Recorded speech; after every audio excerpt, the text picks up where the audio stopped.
Good morning. Today is Monday, December 16th, 2019.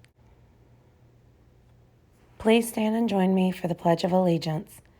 I pledge allegiance to the flag of the United States of America and to the republic for which it stands, one nation, under God, indivisible, with liberty and justice for all.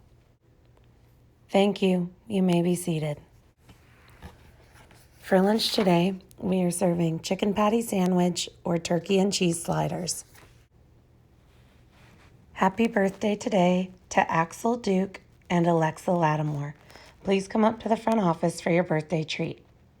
Happy birthday also to third grade teacher, Miss Ridley. Happy birthday. Last week, I asked you to send in recommendations of books for me to read over the announcements. Congratulations to 2 kindergarten classes, Mr. Van Wormer's class and Mrs. Smith's class. You won the raffle.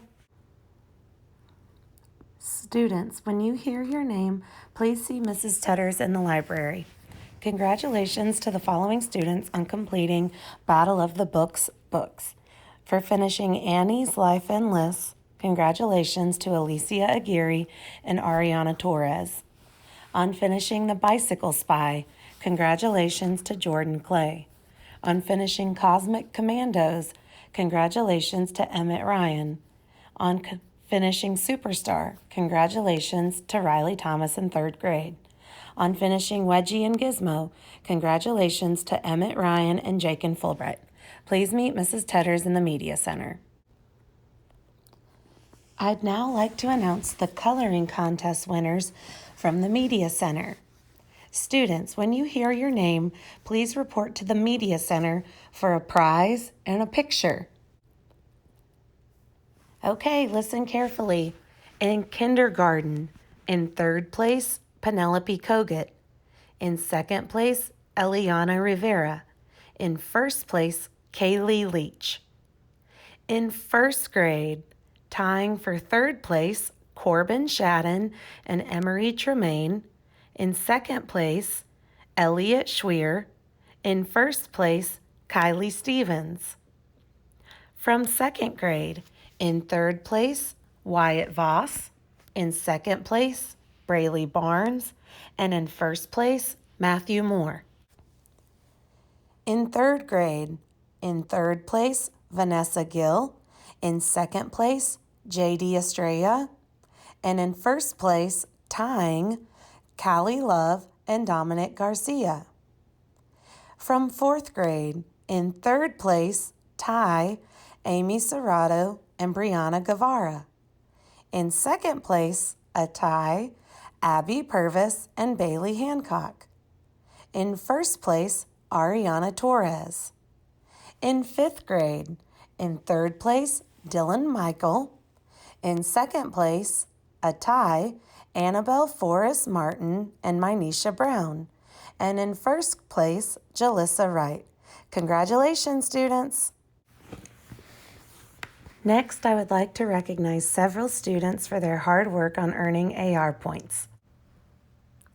On earning 10 AR points, congratulations to Kara Burke, Chase Carter, Alana Tully, Adriana Figueroa, Rowan Cortez, and Victoria Dixon. On earning 15 AR points, congratulations to Anastasia Morin, Isabella Parada, Austin White, Aubrey Collins, and Leah Small. On earning 20 AR points, congratulations to Caius Preston, Leland Vickers, Rachel Brady, Annalise Ponzo, Jake St. Germain, Mia Alvarez, Hayden D'Amico, Annabelle Forrest, Abby Frazier, Christian Leva Fuentes, Mason McCraney, Cordell Thomas, Kelsey Jolly, Amaya Cedar, Braylee Barnes, Mason Staten, Kyson Frank, Raylan Farrell, Jakin Fulbright, Paisley Dashke, Sean Morgan, Alexa Lattimore, and Jesus Garcia. On earning 25 AR points, congratulations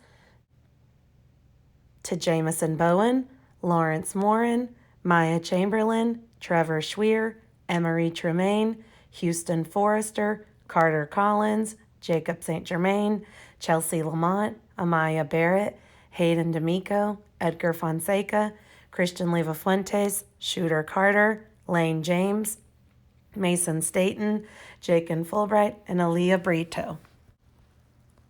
On earning 50 AR points, congratulations to Jordan Clay, Chloe Basham Garinger, John Brennan, Tycorian Carroll, Ryan Alvarez, Ariana Ducate, and Jacob Fulbright.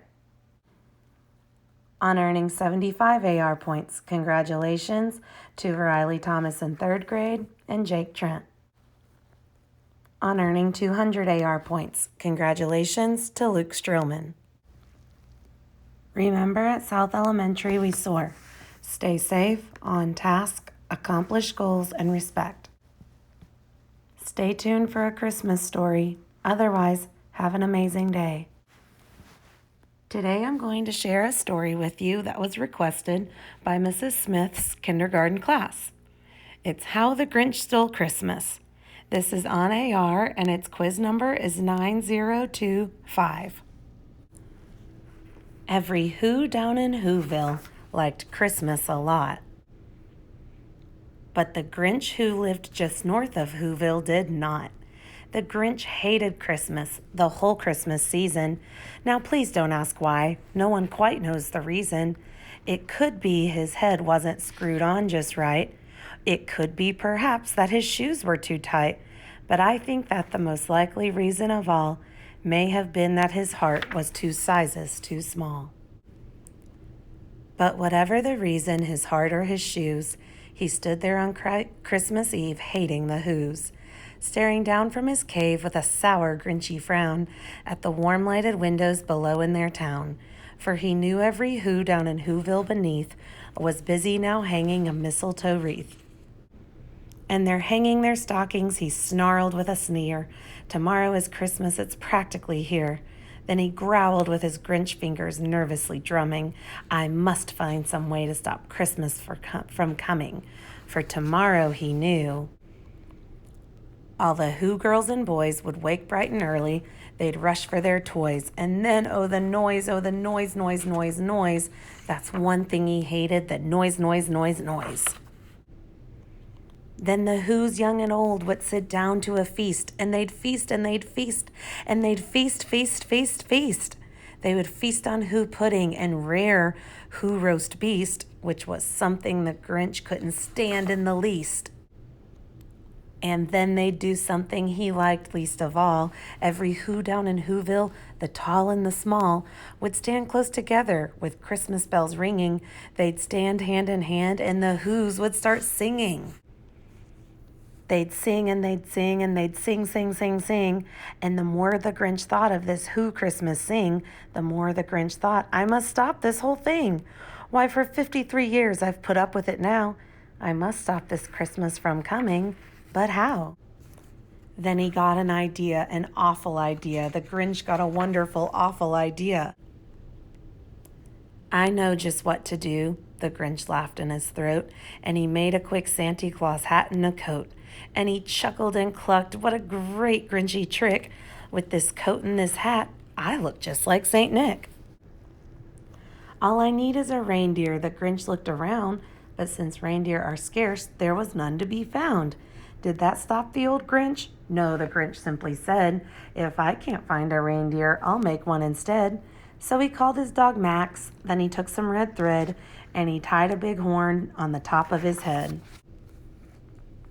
Then he loaded some bags and some empty old sacks on a ramshackle sleigh, and he hitched up old Max.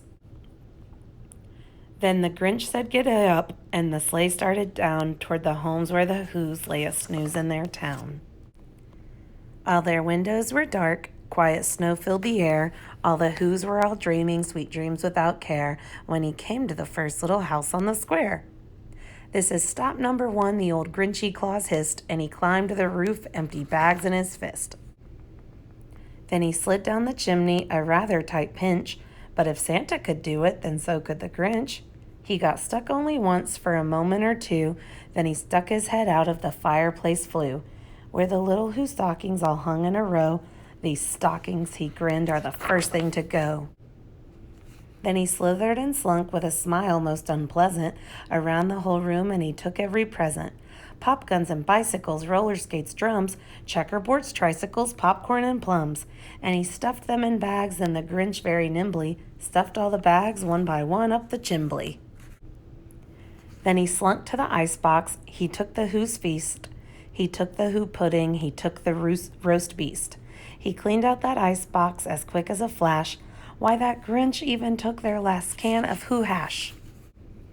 Then he stuffed all the food up the chimney with glee, and now grinned the Grinch, I will stuff up the tree. And the Grinch grabbed the tree and he started to shove when he heard a small sound like the coo of a dove. He turned around fast and he saw a small Who, little Cindy Lou Who, who was not more than 2. The Grinch had been caught by this tiny Who daughter, who got out of bed for a cup of cold water. She stared at the Grinch and said, Santa Claus, why? Why are you taking our Christmas tree? Why? But you know that old Grinch was so smart and so slick, he thought up a lie and he thought it up quick. Why, my sweet little tot, the fake Santa Claus lied, there's a light on this tree that won't light on one side. So I'm taking it home to my workshop, my dear. I'll fix it up there, then I'll bring it back here. And his fib fooled the child, then he patted her head, and he got her a drink, and he sent her to bed. And when Cindy Lou Who went to bed with her cup, he went to the chimney and stuffed the tree up. Then the last thing he took was the log for their fire. Then he went up the chimney, himself the old liar. On their walls he left nothing but hooks and some wire. And the one speck of food that he left in the house was a crumb that was even too small for a mouse. Then he did the same thing to the other Who's houses, leaving crumbs much too small for the other Who's mouses. It was 1/4 dawn, all the Who's still abed, all the Who's still a snooze, when he packed up his sled. Packed it up with their presents, the ribbons, the wrappings, the tags and the tinsel, the trimmings, the trappings. 3,000 feet up the side of Mount Crumpet, he rode with his load to the tip-top to dump it. Pooh-pooh to the Who's, he was grinchiously humming. They're finding out now that no Christmas is coming. They're just waking up. I know just what they'll do. Their mouths will hang open a minute or two. Then the Who's down in Whoville will all cry boo-hoo. That's a noise, grinned the Grinch, that I simply must hear. So he paused, and the Grinch put his hand to his ear. And he did hear a sound rising over the snow. It started in low, then it started to grow. But the sound wasn't sad. Why, this sound sounded merry. It couldn't be so, but it was merry, very. He stared down at Whoville, the Grinch popped his eyes, then he shook. What he saw was a shocking surprise. Every Who down in Whoville, the tall and the small, was singing without any presents at all. He hadn't stopped Christmas from coming, it came. Somehow or other, it came just the same. And the Grinch with his Grinch feet ice cold in the snow stood puzzling and puzzling, how could it be so? It came without ribbons, it came without tags, it came without packages, boxes, or bags. And he puzzled 3 hours till his puzzler was sore. Then the Grinch thought of something he hadn't before. Maybe Christmas, he thought, doesn't come from a store. Maybe Christmas, perhaps, means a little bit more. And then, what happened then? Well, in Whoville, they say that the Grinch's small heart grew 3 sizes that day. And the minute his heart didn't feel quite so tight, he whizzed with his load through the bright morning light. And he brought back the toys and the food for the feast. And he himself, the Grinch, carved the roast beast. The end. I hope you enjoyed reading that story with me. The AR quiz number is 9025. Have an amazing day.